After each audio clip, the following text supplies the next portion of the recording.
मैं सतवीर दलाल अपने YouTube के भारत लिंक चैनल पर आपका स्वागत करता हूं।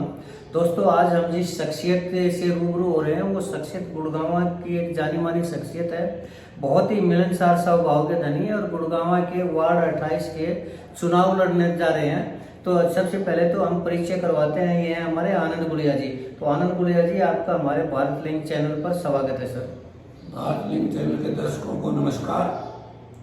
जी जी जी जी सर, बहुत बहुत शुक्रिया आपका। सर आनंद गुड़िया जी, हम आपसे पूछना चाह रहे हैं कि आप जो चुनाव लड़ रहे हैं, सबसे पहला सवाल तो हम यही करना चाहेंगे कि आप चुनाव क्यों लड़ रहे हैं? सर, चुनाव एक तो मैं पहले भी समाज सेवा से जुड़ा हुआ हूँ। मैं लोगों की सेवा अपने मन से सेवा भाव करता रहता हूँ।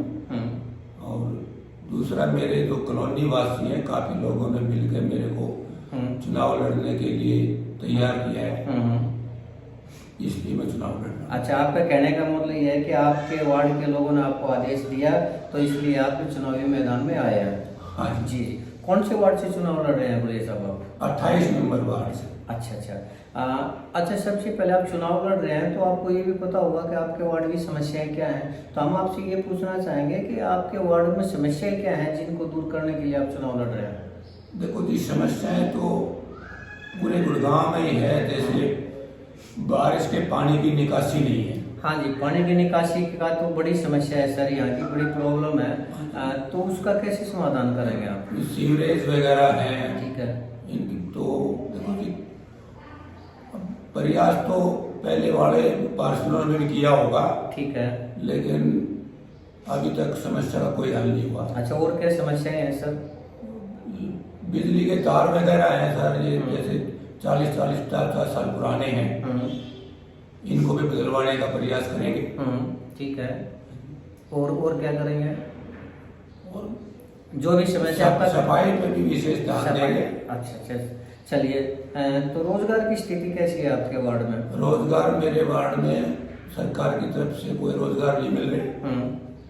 जो अपनी मेहनत से ही कोई कंपनी वगैरह में तो भले ही लग जाए, ये तो बहुत बेरोजगारी बहुत है। तो कहने का मतलब यह है कि सरकार युवाओं को रोजगार देने की तरफ रुझान नहीं रखती, आपका कहने का मतलब है? जी। तो आपने अपने वार्ड की जो समस्याएं बताई हैं गुड़िया साहब, तो क्या इसका मतलब ये लगा है हम इतनी ज्यादा समस्याएं हैं तो पिछले पार्षद ने यहाँ की समस्याओं के समाधान के लिए कोई प्रयास नहीं किया? सर, प्रयास तो किया होगा जी, लेकिन समाधान हुआ नहीं। अच्छा, समाधान नहीं हो पाया। और हमें लग रहा है कि आप उस सारी समस्याओं का समाधान करवा देंगे, आपका कहने का मतलब ये है? हाँ जी, और प्रयास करेंगे। और उन्हीं समस्याओं के समाधान के लिए आप चुनाव लड़ रहे हैं जी। अच्छा, आप किस पार्टी से संबंध रखते हैं गुड़िया साहब? मैं किसी पार्टी से संबंध नहीं रखता। सर, आजकल तो हर आदमी किसी न किसी पार्टी से जुड़ा हुआ है, आप कह रहे हैं कि आप किसी पार्टी से संबंध नहीं रखते? देखो, वो तो मेरे जो कॉलोनी वासी भाई हैं जी, जिन्होंने मेरे को पार्षद पद के लिए तैयार किया है, वो अगर जैसा भी आपका आदेश देंगे हम उसी हिसाब से पार्टी को देख लेंगे। लेकिन एक चीज देखने में आती है गुड़िया साहब के निर्दलीय जो पार्षद होते हैं, पार्षद हो या एमएलए हो, विधायक हो या संसद सदस्य हो, सरकार जिस भी पार्टी की होती है वो निर्दलीय उम्मीदवारों से विकास के मामले में कोऑपरेट नहीं करती। और अगर आप किसी पार्टी से संबंध नहीं रखते तो आप विकास कार्य कैसे करवा पाएंगे वार्ड 28 का? नहीं सर, देखिए, बजट तो निर्दलीय हो चाहे कोई भी, बजट तो सभी को मिलता है। अच्छा। हम अपने बजट को विकास कार्य अपने वार्ड के विकास के लिए लगाएंगे। अच्छा, आपका कहने का मतलब ये है कि कुछ तो ऐसा बजट अलॉट होता है, चाहे वो निर्दलीय भी क्यों ना, उसके लिए भी सरकार को उस वार्ड के लिए देना पड़ता है। जी हाँ। तो आप ये कह रहे हैं कि आप उस वार्ड को लेने में, उससे बजट को लेने में सक्षम होंगे और उस बजट से आप अपने वार्ड का विकास कार्य करवाएंगे? जी। तो मतलब आप उस बजट को ले आएंगे वो विकास कार्यों के लिए? जी। बहुत बढ़िया सर। अच्छा, आपको क्यों लगता है, देखो मैं इस चुनाव को ये कवर कर रहा हूँ, मैंने ये देखा है कि हर उम्मीदवार है ना, वो ये कहता है कि मैं तो जी 80% वोटों में हूँ, बाकी सारे उम्मीदवार हैं वो 20% में हैं। तो हम आपसे ये पूछना चाह रहे हैं कि आपको क्यों लगता है कि आप चुनाव जीत जाएंगे? चुनाव जीत मैं इसलिए लग रहा है ना भाई, लोगों ने, मेरे कॉलोनी वासियों ने हाँ। मिलके ही मेरे को चुनाव के लिए बोला है, और मैं समाज सेवा से जुड़ा रहा हूँ, ठीक है। और आगे भी बहुत अच्छे काम करने का प्रयास करूँगा, जैसे मेरे कॉलोनी वासी। तो आपका मतलब ये है कि आपके कॉलोनी के लोगों ने आपको जो उठाया है, एक तरह से कह सकते हैं कि आप पंचायती उम्मीदवार हैं, तो जीतने का तो आपको पूरा यकीन है, आपका कहने का तात्पर्य ये है जी। लेकिन फिर भी अगर ऐसा हो गया कि आप चुनाव नहीं जीत पाए तो क्या करेंगे आप? चुनाव तो ऐसा नहीं जीत पाए, चुनाव तो जीतने के लिए मैं लड़ ही रहा हूँ, और ये चुनाव मेरा अपना चुनाव नहीं है, ये मेरे कॉलोनी वासियों का चुनाव है। ठीक है।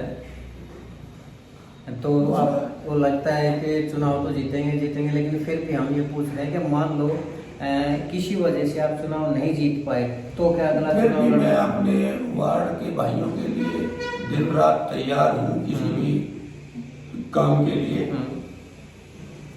हाँ, अगर आप मान लो ये चुनाव जीत गए तो अगला क्या टारगेट होगा, अगला कौन सा चुनाव लड़ेंगे आप? अगला चुनाव मेरा वार्ड जैसे करेगा वैसे मैं चलूँगा। अच्छा, चलिए ठीक है। अगर आपका वार्ड ये कहेगा चुनाव जीतने के बाद कि बड़ा इलेक्शन लड़ो, तो हो सकता है आप गुड़गांव के मेयर का चुनाव लड़े, या फिर अगर आपके गुड़गांव के लोग आपको कहेंगे कि विधायक का चुनाव लड़े तो आप विधायक का चुनाव भी लड़ने के लिए तैयार हैं? जी, वो मेरे वार्ड के। अच्छा, आपके वार्ड के लोगों के, आपके शहर के लोग जो भी आपको आदेश देते जाएंगे आप उसी हिसाब से चलते जाएंगे, ये कहने का मतलब है आपका? जी। जी। अच्छा, जीतने के बाद क्या आप किसी राजनीतिक पार्टी को ज्वाइन करेंगे या नहीं करेंगे? ये मेरे जो वार्ड के भाई जो मेरे को हेल्प कर रहे, जो इसमें जो मेरे को तैयार किया इन्होंने, ये वे जो फैसला लेंगे मैं उसी में चलूँगा। आपकी नज़र में कौन सी पार्टी देश और प्रदेश के लिए ज़्यादा बेहतर है? ये मेरी पार्टी के लिए तो मेरे को जो भी मेरी वार्ड की जनता है जैसा आदेश देगी मैं वैसा। आपकी नज़र में पार्टी कौन सी बेहतर है?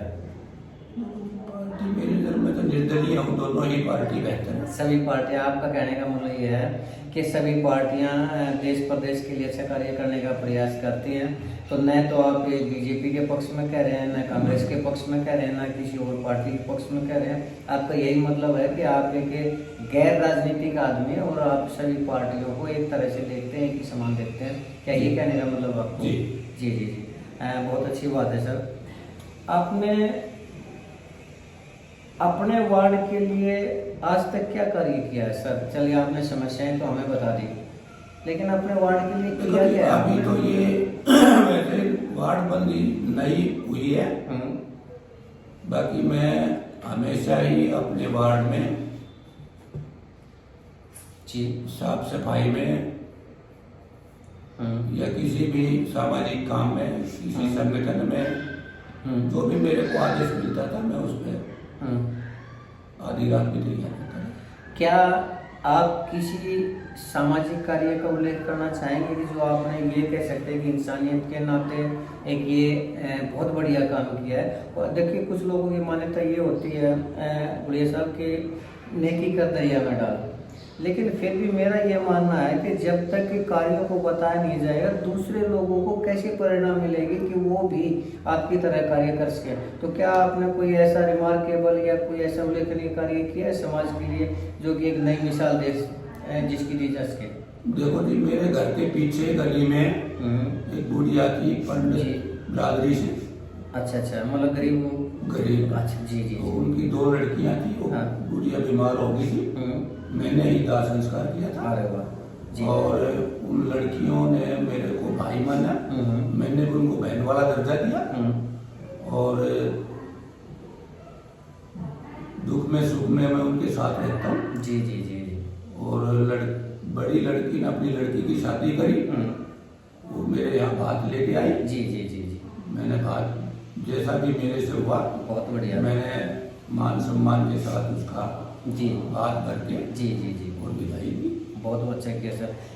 सर, क्या कि कोई और गरीब या जरूरतमंद महिला अगर आपके पास आती है तो क्या आप अपने इसी फर्ज को फिर से मतलब दोहराना चाहेंगे? हाँ जी, कोई भी गरीब महिला या मेरी जो भी बहन है, मैं बहन के हिसाब से उसकी जो हाँ जी जी मेरे से होगेगा, हाँ। मैं जरूर उसके लिए तैयार हूँ। हाँ, देखिए गुड़िया साहब, आपने ये कहा था कि जी सामाजिक कार्य जो हम करते हैं उनको नहीं बताना चाहिए, उससे लोग थोड़ा ये सोचेंगे कि भाई ये तो अपने गीत गा रहा है। लेकिन मेरा ये मानना है कि जब तक कि समाज को पता नहीं चलेगा कि भाई इन्होंने क्या किया है, तब तक वो प्रेरणा कहाँ से लेंगे।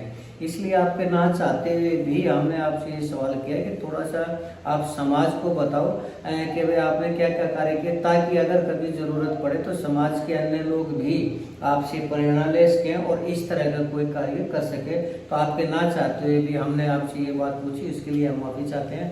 खैर कोई बात नहीं सर। अच्छा, आपने वार्ड से बाहर भी कोई इस तरह के कार्य किए, कहने का तात्पर्य ये है?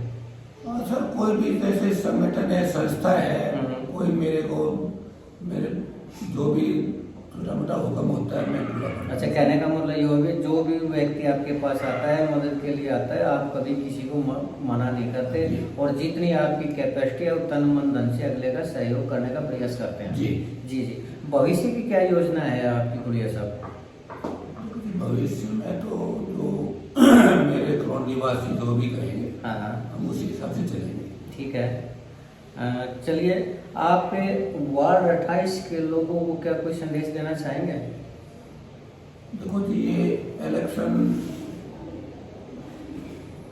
वार्ड 28 के लोग ही जीत रहे हैं,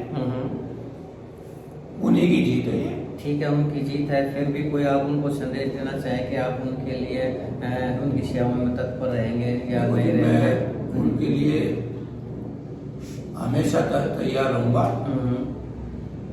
आधी रात भी मेरे पास किसी भी काम के लिए आए, मैं तैयार रहूंगा।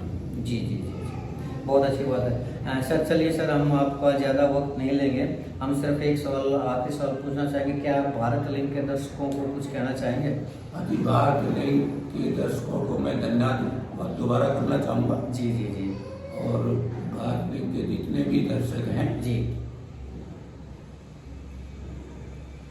जी, ठीक है सर, उनका आप शुक्रिया अदा कर रहे हैं, बहुत अच्छी बात है सर। दोस्तों, ये थे आनंद गुड़िया जी। आपने आनंद गुड़िया जी के विचारों को सुना, इन्होंने जो कार्य किए उनके बारे में जाना।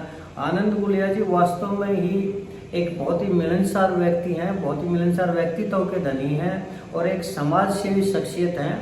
और ये इलेक्शन तो दोस्तों अब लड़ रहे हैं, ये लगभग 30 साल से समाज के बीच में रह के समाज सेवा के रूप में कार्य करते रहे हैं। और ये हमने देखा है कि जो भी इनके पास आया है, जो भी मदद मांगने के लिए आया, इन्होंने बगैर किसी जाति के, बगैर किसी धर्म के, बगैर किसी समुदाय के हर आदमी की मदद करने का प्रयास किया। तो ये इनके अंदर बहुत अच्छी भावना है।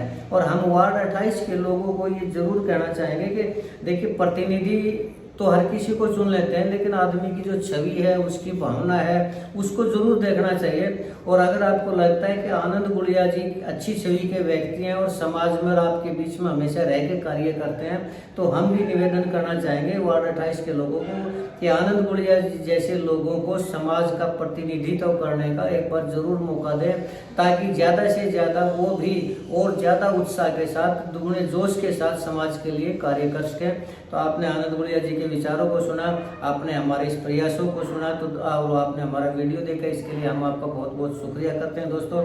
और इसके साथ ही एक बार फिर से आनंद गुड़िया जी का और भारत लिंक के दर्शकों का एक बार फिर से शुक्रिया करते हैं और आपसे निवेदन करते हैं कि अगर आपको हमारा ये प्रयास अच्छा लगा तो आप हमारे इस चैनल को लाइक करें, शेयर करें और दोस्तों सब्सक्राइब जरूर करें। नमस्कार, जय हिंद।